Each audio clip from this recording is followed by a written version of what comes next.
The Fallen Legend. In the haunted silence of the Yaleith expanse, where lightning storms crawled across starless skies and the soil still whispered of ancient wars, a legend lay dying. Corval had once been the terror of 1,000 worlds. They called him Black Thunder, the wolf beast who never lost, never bowed, never bled without taking blood in return. His name echoed through the Galactic Warfronts like a curse, spoken in hushed tones by enemies and allies alike. Entire rebel fleets had surrendered rather than face him in battle. But legends, it seemed, could fall just as easily as anyone else. The orbital transport's wreckage stretched across the frozen wasteland like the skeleton of some prehistoric monster. Twisted metal and scattered debris marked the grave of 50 Imperial soldiers, all dead on impact. All except one.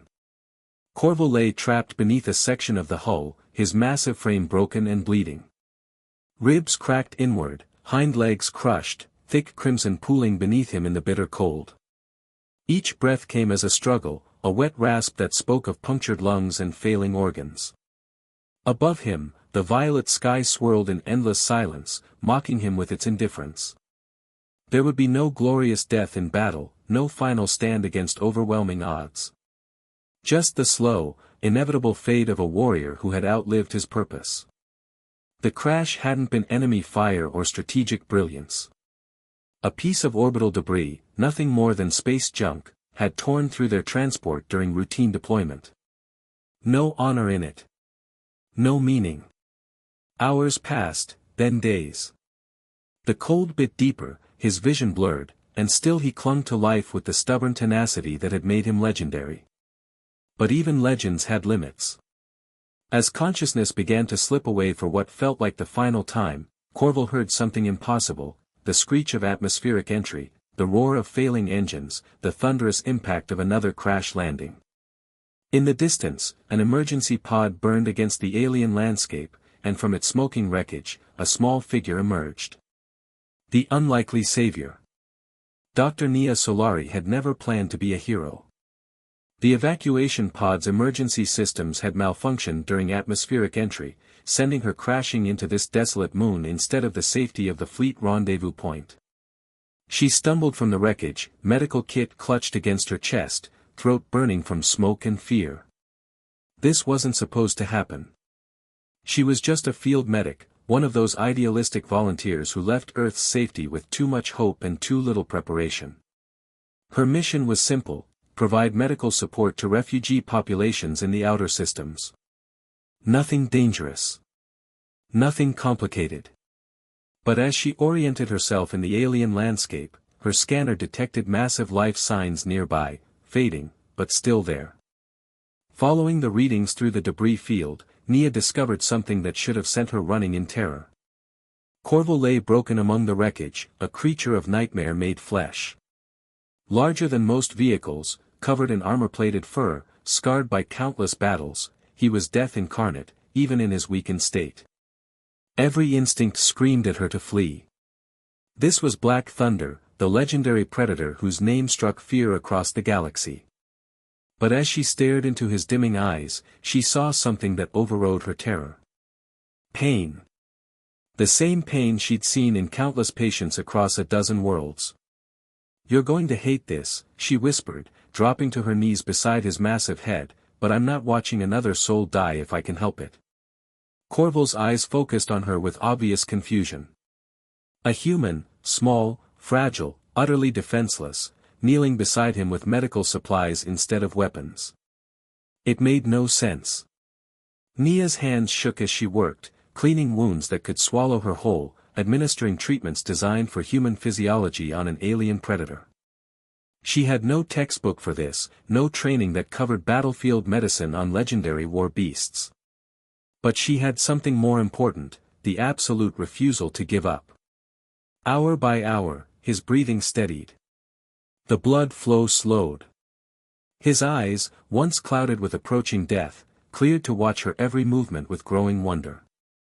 When she finally sat back, exhausted and covered in alien blood, she managed a tired smile. "You're going to live," she said simply.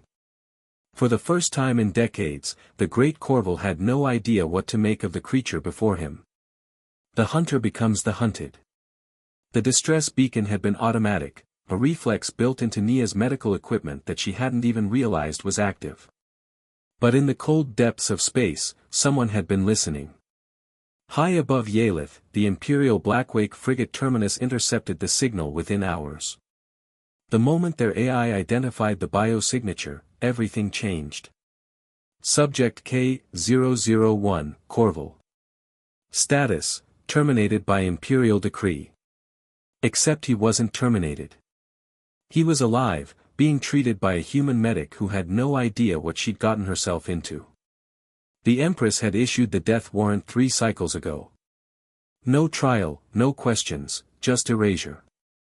Corval had become too independent, too unpredictable. A weapon that might turn on its wielder was no weapon at all. Nia woke to the high-pitched whine of atmospheric entry. 3 sleek drop pods descended through the purple sky like black tears, landing in perfect formation around the crash site. Her scanner screened warnings as armored figures emerged from the pods, Imperial death squads in matte black exosuits, faceless and efficient. "Stand aside," the lead operative commanded, his voice filtered through military-grade speakers. "You are interfering with a Level 7 containment protocol." Nia positioned herself between the soldiers and Corval's still recovering form. "He's not a threat anymore. He's dying. He's still breathing. That is the threat." The operative raised a kinetic lance, its tip crackling with lethal energy. Behind Nia, Corval's breathing had changed, deeper, more controlled.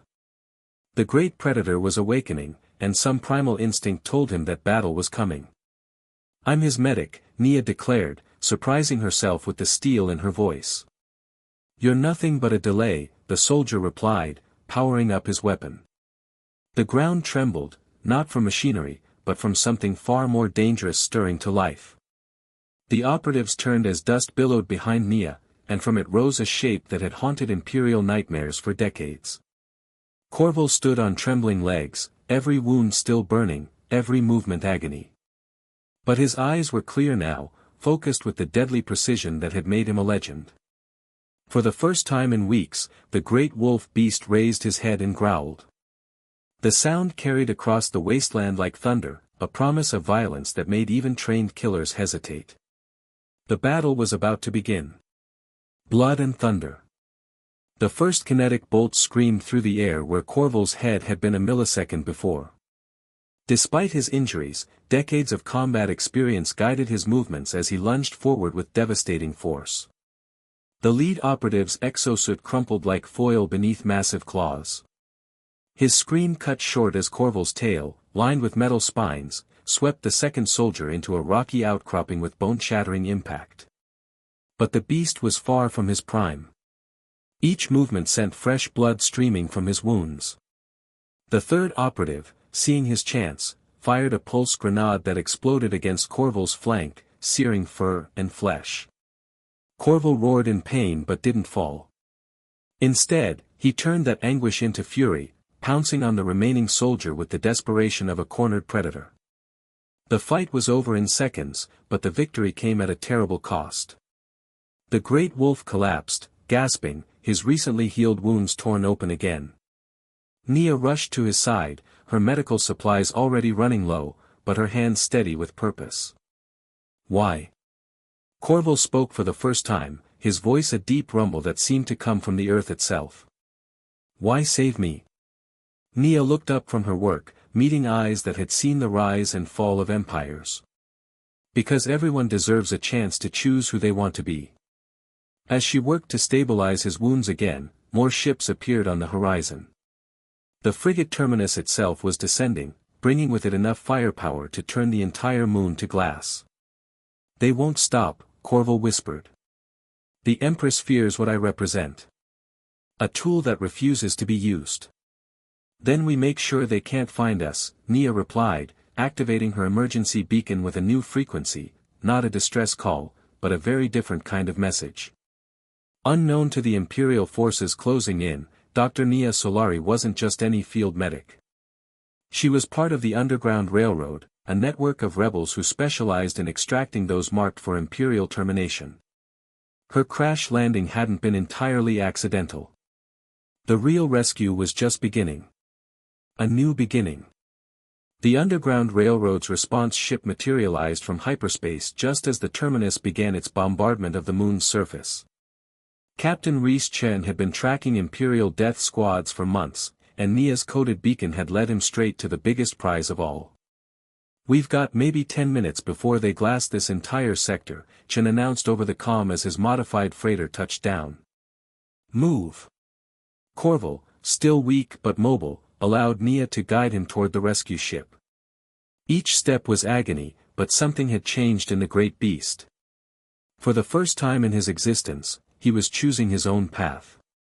"The Empire will never stop hunting you," Chen warned as they lifted off, Imperial fighters screaming past in pursuit. "Let them come," Corval replied, his voice growing stronger. "I am no longer their weapon." The chase through hyperspace lasted 3 days, but Chen's ship had advantages the Empire didn't expect. Modified with alien technology and crewed by some of the galaxy's most wanted fugitives, it slipped through Imperial blockades like smoke through fingers. They emerged in the sanctuary systems, a collection of hidden worlds where those fleeing Imperial justice could disappear forever. As their ship settled onto the landing pad of Haven Station, Corval saw something he'd never experienced before: aliens and humans working side by side, not as conquerors and conquered, but as equals. "What happens now?" he asked Nia as they walked through the bustling marketplace. "Now you decide," she said with a smile.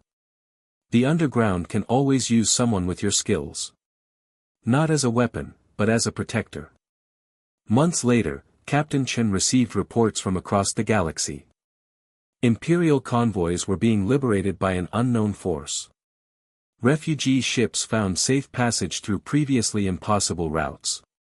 And somewhere in the darkness between stars, witnesses spoke of a great wolf beast who fought not for conquest, but for freedom. Corval had found his true purpose at last, not as Black Thunder, the Empire's perfect weapon, but as something far more dangerous to tyrants everywhere, a symbol of hope. In her medical bay aboard their new ship, Dr. Nia Solari smiled as she updated her patient files. The entry for her most unusual case read simply, "Full recovery. Patient has found new lease on life." Outside her window, stars beckoned with infinite possibilities, and somewhere among them, other souls waited for salvation. The legend of Black Thunder had ended, but the story of Corval the Liberator was just beginning. The end.